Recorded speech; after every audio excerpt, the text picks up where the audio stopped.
Hi guys, welcome back to another video. In this video, I'm going to be teaching you on how to make a day and night cycle in Unreal Engine 5.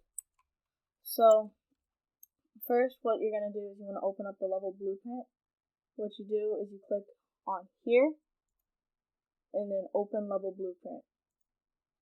This will open the third person map, which is what I'm using. But you don't have to be using this, you can be using anything.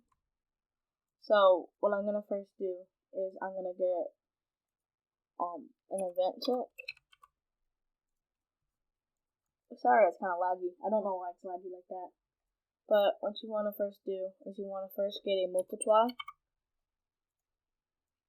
Then, what I'm going to do is I'm going to go over here, go make rotator.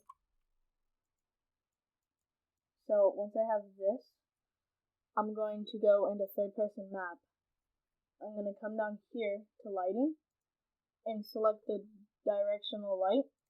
While selected that, go back in here, right click, and go make a reference to directional light. It will bring this here. I'm going to go here, go add actor local rotation. Then I'm going to go to the event tick and hook this up to here. And then I'm going to take the return value from the make rotator into the delta rotation. Now I'm going to go to variables, and I'm going to name this day speed, and I'm going to set this to a float.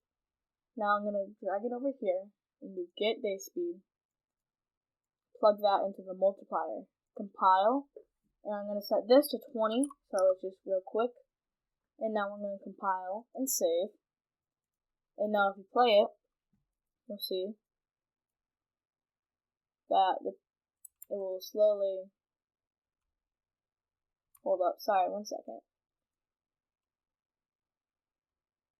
Oh, I'm sorry. This is also important. When you do the make rotator, make sure you unselect this and bring it into the Y. That's also important, or else nothing will happen. So now I can compile and save that, and now you'll see, I don't know why it's so laggy. Hold up, I'm sorry. Let's try this again. There. You'll see it slowly becomes nighttime. It becomes pitch black. And then it will slowly become morning. So yeah, that's how you make a day and night cycle in Unreal Engine. Make sure to subscribe, and thanks for watching. See you guys next time.